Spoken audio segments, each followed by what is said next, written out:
NR competitive classes में मैं हेमंत कुमार शर्मा आप सभी का स्वागत करता हूं। दोस्तों, आज हम पढ़ने वाले हैं धारा और नाव भाग 2। देखो, मैंने भाग 1 पहले पढ़ा दिया और उसमें कॉन्सेप्ट भी पढ़ा दिए। मैं भाग 2 पढ़ा रहा हूं, कॉन्सेप्ट इसमें भी बता दूंगा, पर आप सारे वीडियो क्रम से देखा करो। स्टार्ट करते हैं कि क्या कॉन्सेप्ट होता है।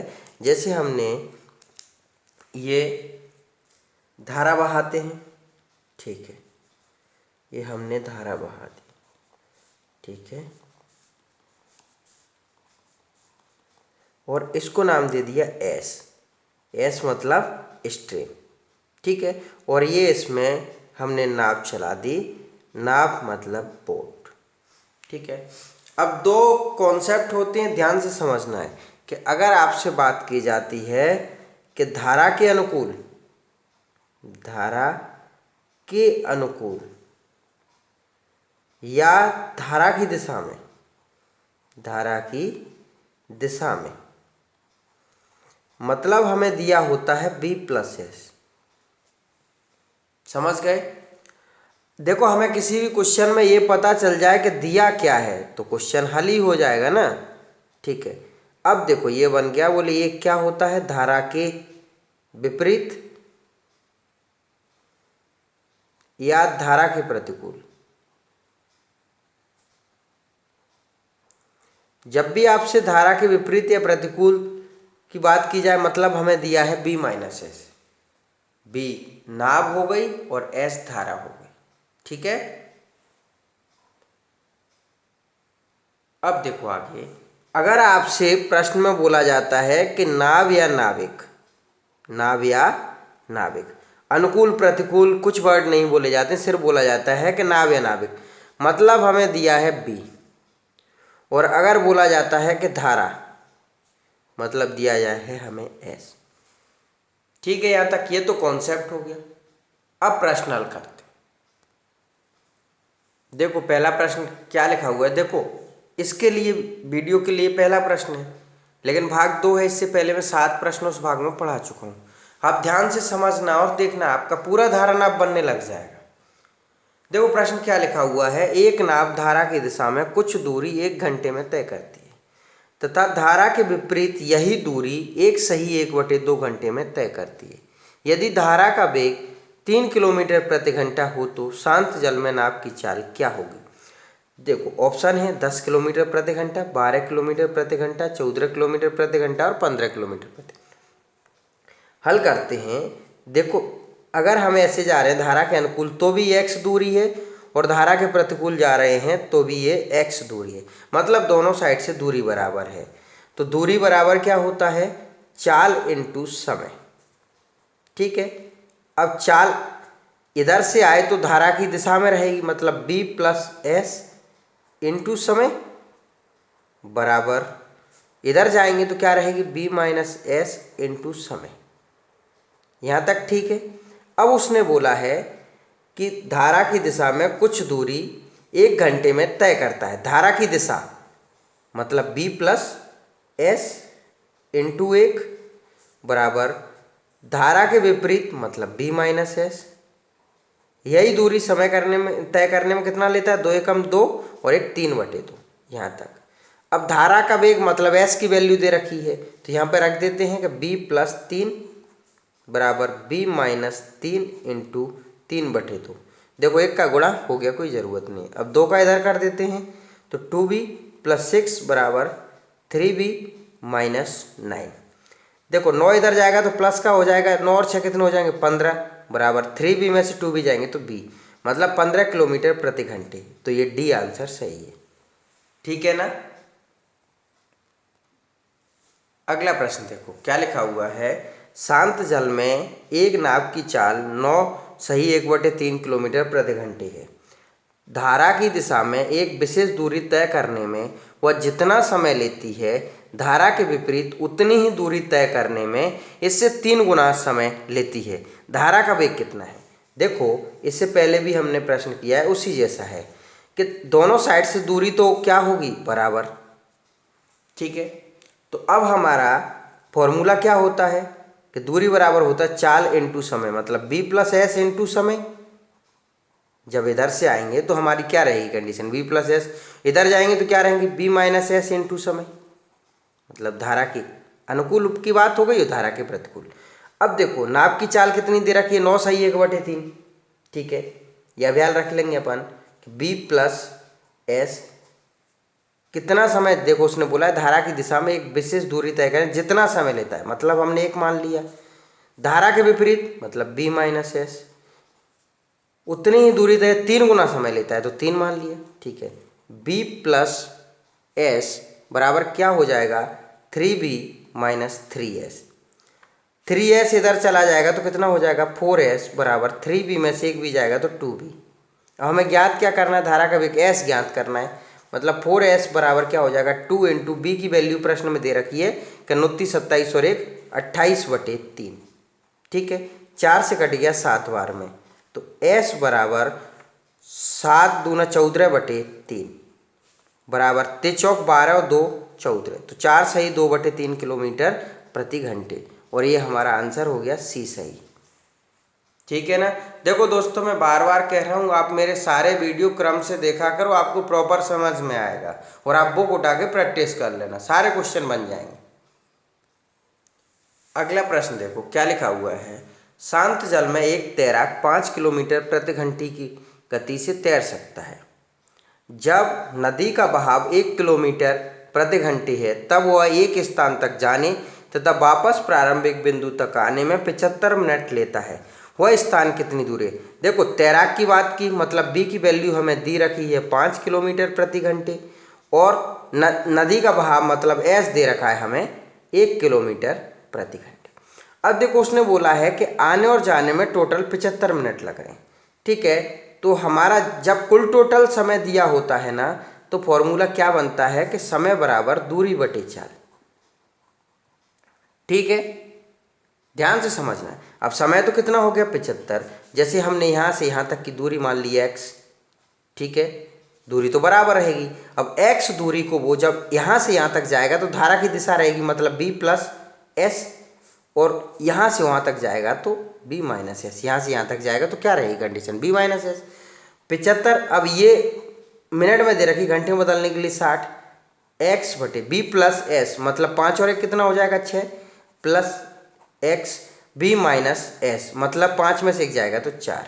ठीक है, 75/60 बराबर 6 और 4 का एलसीएम हो जाएगा 12, 6 दूना 12 प्लस 4 ती 12, 12 से काट दिया 12 पंजे 60, 5 से काट दिया 75 बार, तो 75 बराबर 5x, 5 ती 15, तो दूरी कितनी आ गई 3 किलोमीटर, तो ये बी ऑप्शन सही होगा। क्लियर दोस्तों। ठीक है, अगला प्रश्न देखो क्या लिखा हुआ है, एक नदी में धारा का वेग 1 किलोमीटर प्रति घंटे है, मतलब s की वैल्यू कितना दे रखी है हमें 1 किलोमीटर प्रति घंटे।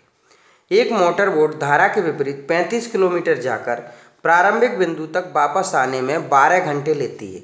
शांत जल में मोटर बोट का वेग कितना है। देखो हल करते हैं, उसको कुल टोटल समय कितना लग रहा है 12 घंटे, मतलब समय बराबर क्या होगा दूरी बटे चाल, मतलब दूरी कितनी हो गई, समय बराबर क्या होगा दूरी बटे चाल। ठीक है, अब समय तो दे रखा है 12 घंटे, चाल कितनी दे रखी है 35, मतलब उसने बोला है कि धारा के विपरीत 35 जाकर और धारा की दिशा में 35 आकर उसको कुल टोटल 12 घंटे लगते हैं। देखो यही बोला है, धारा के विपरीत 35 जाकर प्रारंभिक बिंदु तक वापस आने में 12 घंटे लगते हैं। क्लियर यहाँ तक। अब देखो 12 बराबर 35 बटे s की वैल्यू हमें दे रखी है 1, तो यहाँ से b माइनस एस प्लस 35 बटे b प्लस एस। ठीक है, s तो कितना दे रखा है 1। देखो मैं कॉन्सेप्ट से भी बताऊंगा और विकल्प रख के भी समझ लो, जैसे कई जगह हमें विकल्प से भी बन जाएगा। देखो s की वैल्यू हमें 1 दे रखी है। ठीक है, हमें लाना कितना है टोटल 12। 35 आपको पता है कि किससे कटता है कि 5 से कट सकता है और 7 से कट सकता है। यहाँ ऑप्शन हमने 6, 7, 8, 5 दिख रहे हैं। अब हम 5 से कट सकता है और 7 से कट सकता है, तो अगर हम 6 रखते हैं यहाँ ऑप्शन में, तो 6 में से 1 जाएगा तो 5 होगा, और 5 से कितनी बार में कट जाएगा 7 बार में। और 6 और 1 कितना होगा 7, और 7 से कितनी बार में कट जाएगा 5 बार में। 7 और 5 कितने हो गए 12, 12 बराबर 12, ये हमारा LHS और RHS 12 हो गया। ठीक है, मतलब ये किससे हुआ सिद्ध, ये 6 से, तो 6 किलोमीटर प्रति घंटे इसका आंसर है। अगर आप ऐसे नहीं करते तो कॉन्सेप्ट भी समझ लो, क्योंकि कई जगह कॉन्सेप्ट की ज़रूरत पड़ जाती है। तो इसको हम यहाँ से, ये तो हमारी इक्वेशन बन गई थी, कैसे हल करते, 12 यहीं रहा, 35 हमने ऊपर से कॉमन ले लिया और इधर इसका इधर गुणा कर दें, इसका इधर कर दें और इनका आपस में कर दें, तो ये ऊपर पहुँचेगा तो क्या हो जाएगा B+S, क्योंकि 35 तो कॉमन बाहर ले लिया है, प्लस ये ऊपर गया तो क्या बना B-S बटे नीचे लिखा हुआ है B-S और B+S, ये फॉर्मूला होता है किसका, B² - S²। कैसे, आपने पता है कि A+B और A-B क्या होते हैं, A² - B²। तो ये लग गया यहाँ तक। अब 35 को अगर हम 12, 35 यहीं रहा, ये ऐसे S कट गया, क्या बन जाएगा 2B × 2B बटे B² - S²। ठीक है, अब देखो S की जगह पर हम 1 रख देते हैं वैल्यू, तो 1 का स्क्वायर हो जाएगा, तो अब इसका इसमें गुणा कर देते हैं, तो 12 B² माइनस ये 1 का स्क्वायर 1 हो जाएगा, तो 12 बराबर 35 दूना 70B। यहाँ तक ठीक है। अब इनको एक साइड ले लेते हैं कि 12 B² माइनस 70B माइनस 12 बराबर 0। देखो अब हम इनके गुणनखंड कर देते हैं, तो 12 और 12 का आपस में गुणा किया जाए, कितना हो जाएगा 144। मतलब हम बीच में ऐसी संख्या लाना है कि जिनका जोड़ या घटाव तो आना चाहिए 70 और गुणा आना चाहिए 144। तो हमें पता है कि 72 दूना 144 होता है। ठीक है, तो 12 B² minus 72B plus 2B। देखो 72 में से 2 जाएंगे तो 70 बच गया, और 72 और 2 का गुणा करेंगे तो 144 माइनस 12 बराबर 0। गुणनखंड आपको जरूर सीख लेना है ना। ठीक है, अब मैं यहाँ से 12 कॉमन ले लेता हूँ, 12B, तो क्या बचेगा B-6। यहाँ से 2 कॉमन ले लिया तो क्या बचा B-6 बराबर 0। देखो एक तो बन गया 12B प्लस 2 बराबर 0 और एक B-6 बराबर 0। देखो प्लस की संख्या उधर जाएगी, माइनस में जाएगी, 0 से जब तुलना करेंगे तो वो गलत आंसर हो जाएगा। तो B बराबर यहाँ से कितना आएगा 6, ये हमारा आंसर हो गया। देखो यहाँ से भी पहले 6 आ चुका था।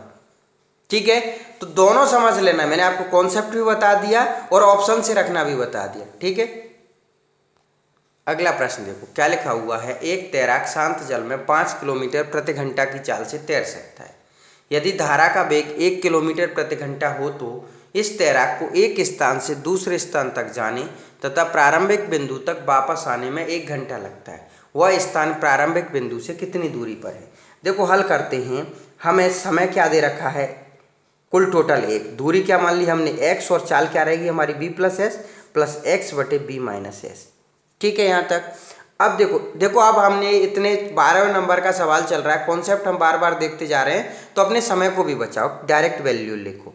तो 1 बराबर x, B की वैल्यू हमारे पास कितनी है 5। देखो बोला है शांत जल में 5 किलोमीटर की चाल से तैर सकता है और धारा का वेग 1 है, तो B+S मतलब 5 और 1 कितना हो जाएगा 6, और x बटे B-S मतलब 4, 5 में से एक जगह हट जाएगा तो 4। 1 बराबर 6 और 4 का एलसीएम कितना हो जाएगा 12, 6 दूना 12 प्लस 4 ती 12। ठीक है, 12 बराबर 3 और 2 कितना हो गया 5x। ठीक है, और 5 से भाग दिया 12 में, 5 दूना 10 और 5 चौक 20, तो 2.4 किलोमीटर हमारी क्या आ गई दूरी। तो पहला ऑप्शन सही। ठीक है, अगला प्रश्न देखो क्या लिखा हुआ है। एक नाव किसी दूरी को धारा की विपरीत दिशा में 8 घंटे 48 मिनट में तय करती है तथा धारा की दिशा में इस दूरी को 4 घंटे में तय करती है।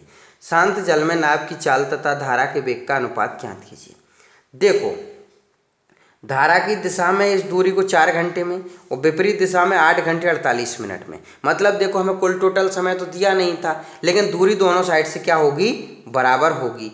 ठीक है, तो हल करते हैं कि दूरी बराबर क्या हो जाएगा चाल इंटू समय, मतलब B+S इंटू समय बराबर क्या हो जाएगा B-S इंटू समय। ठीक है, अब देखो ये दूरी बराबर मान ली हमने और फॉर्मूला क्या बन गया चाल इंटू समय। ध्यान से समझना है। ठीक है, अब देखो धारा की विपरीत दिशा में 8 घंटे 48 मिनट, मतलब B-S इंटू 8 सही 48 बटे 60। धारा की दिशा मतलब b प्लस एस इंटू 4, ठीक है। b प्लस एस इंटू 4 बराबर ये हो जाएगा 12 चौक 48, 12 × 60, 58 40 और 4 44/5, b माइनस एस इंटू 44/5, 4 से काट दिया 11 बार, b प्लस एस बटे b माइनस एस बराबर 11/5 हो गया, ठीक है। अब यहाँ से आप ऑप्शन में से देख सकते हो कि हमें किन दो संख्याओं का योग करें, क्योंकि उसने नाभ की चाल और धारा के वेग मतलब b और s की बात की है, तो किन दो का योग करें तो 11 हो रहा है, किन दो का अंतर करें तो 5। देखो 8 और 3 का योग कितना हो जाएगा 11, और 8 में से 3 जाएंगे तो कितना हो जाएगा 5, मतलब 8:3 सही आंसर है। क्लियर है दोस्तों, समय को बचाना भी सीखना है ना, ठीक है। अगला प्रश्न देखो क्या लिखा हुआ, एक निश्चित दूरी को तय करने में एक नाव धारा के अनुकूल जाने में धारा के प्रतिकूल जाने में लिए गए समय से आधा समय लेती है। स्थिर जल में नाव की गति तथा धारा की गति का अनुपात ज्ञात कीजिए।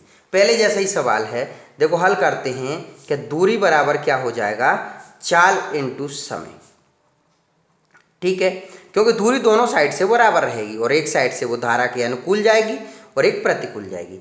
तो ये हो गया हमारा b प्लस एस इंटू समय, ये तो अनुकूल हो गया, और ये b माइनस एस इंटू समय ये प्रतिकूल हो गया। अब उसने बोला है कि धारा के अनुकूल जाने में प्रतिकूल जाने से लिए गए समय से आधा समय लेती है। तो हमने देखो प्रतिकूल में मान लिया कि उसने 2 घंटे लिए, तो अनुकूल में मान लिया हमने कि उसने 1 घंटे लिए, आधा मान लिया, ठीक है। अब यहाँ से b प्लस एस बटे b माइनस एस बराबर 2 वहीं रहा और 1 यहाँ पर, ठीक है। चलें, यहाँ तक क्लियर है। अब देखो हमें यहाँ पर हमने देखा कि 2 का योग कर रहे हैं b और s का, तो 2 और b माइनस उनका योग 2 आना चाहिए और अंतर 1 आना चाहिए, तो इनमें से ऐसा कोई ऑप्शन नहीं दिख रहा है, ठीक है। इसको अब आगे हल कर लेते हैं कि b माइनस एस बराबर 2 और b प्लस एस बराबर 2, b माइनस एस बराबर कितना है 1, इससे काट दिया तो 2b बराबर कितना हो जाएगा 2 और 1 3, तो b की वैल्यू कितनी हो जाएगी 1.5, ठीक है। और यहाँ से हम s की वैल्यू रख देते हैं, निकाल लेते हैं, तो 0.5 ये आ जाएगी। अब इनके जैसे b और s का अनुपात निकालते हैं तो 1.5 और 0.5 से 3 बार में कट जाएगा, तो 3/1, b की वैल्यू 3 और s की वैल्यू 1, तो इससे दिख रही है, तो बी ऑप्शन सही है, ठीक है ना दोस्तों। काफ़ी महत्वपूर्ण टॉपिक है, वीडियो भी बहुत अच्छा है। अगर आपको मेरे वीडियो पसंद आते हैं तो आप क्रम से देखा करो, आपके टॉपिक कंप्लीट होते जाएंगे। और अगर वीडियो अच्छे लगते हैं तो चैनल को सब्सक्राइब किया करो, दोस्तों तक शेयर किया करो, उनको भी बताया करो कि यहाँ से पढ़ लो, और प्यारे से कमेंट किया करो। धन्यवाद, मिलते हैं अगले वीडियो।